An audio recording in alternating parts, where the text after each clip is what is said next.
really excited about getting this game into players' hands and letting them experience this massive world. A main cornerstone of D4 is play your way. As a player continues to advance through the story and into the endgame, they'll unlock a ton of brand new activities that provide meaningful progression, no matter their playstyle. Players will be able to keep progressing in the narrative of the game. Alongside that, the whole team has worked on crafting a variety of different experiences players can pursue. We're going to have an entire world of Sanctuary for our players to offer. There's going to never be an absence of something to do. After the player has finished the campaign, there's a lot more game to go and participate in. They gain access to a special, what we call capstone dungeon that they have to complete. Once they're able to finish this capstone dungeon, they're going to gain access to the first world tier. As you complete the world tier, it will open up the opportunity for you to go into your next world tier. That involves unlocking powerful loot, new items, and more advantages for your player to have a better opportunity at end game. Whether you're a fan of dungeons, PvP, or just roaming around the world, there's a way to continue your Diablo adventure long after hitting max level. As your character continues to grow in power, you'll start with the skill tree and expand out into the Paragon system. A lot of the choices the players make are grounded on skills themselves and the fantasies associated with those skills. The Paragon board is a place where we're allowed to have a lot more depth, a lot more customization, many more options as you go. You can rotate the board, so you can choose a different path if you're like, I want to do more strength-based things, or I want these particular boons or glyphs. You can chart your path through it, and they're really a way for you to keep expanding your character and making it uniquely yours. Similar to the Paragon boards is the Codex of Power. It's an in-game system that holds the aspects related to the character. You are able to complete a dungeon, and they will have a chance to drop an aspect that you can pick up. And what this allows players to do is take items they're finding in the world and make them more powerful, turn them into legendary items. It's really special to discover what kind of playstyle really means the most to you. Every part of Sanctuary is fulfilling and satisfying. Dungeons in particular are really close to my heart. Nightmare dungeons are going to give the players the opportunity to experience a dungeon that they might have already experienced in their past playthroughs. They'll enter the dungeon with a found sigil that alters the playstyle and the intensity of the dungeon.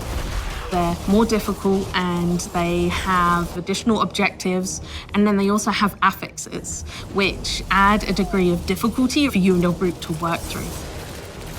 One of my favorite affixes that you can find in Nightmare Dungeons is actually called Hellgate.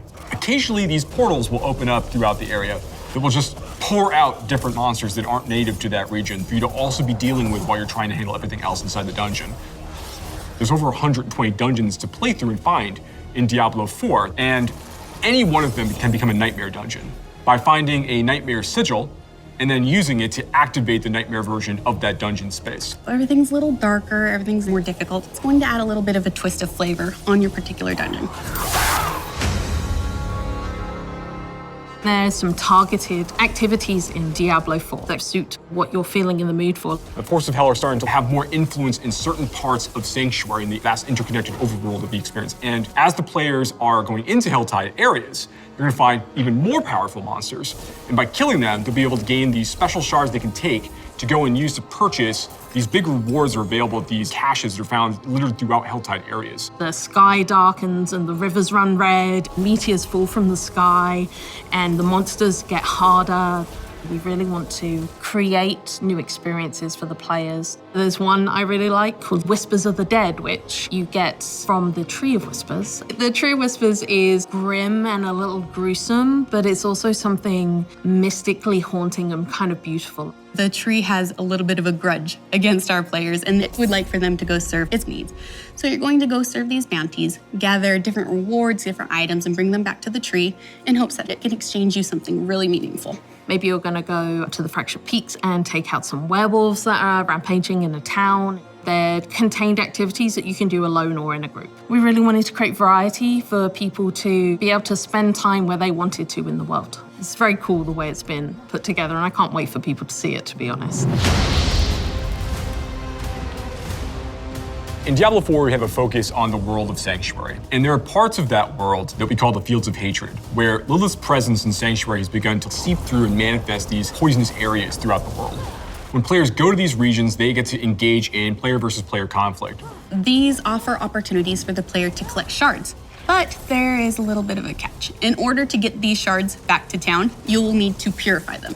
Other players will definitely know that you're attempting to purify your shards, so you'd better be prepared to fight if you're going to be playing any PvP, and be prepared that you might lose some stuff in the meantime. Once they've got the purified shards, they can take these, go back to nearby towns to sell them, and then use that to buy a whole bunch of like interesting cosmetic items and rewards. It's a place for people who really love PvP and want to still get loot and still increase their character's power. If that's the way they want to play, they can.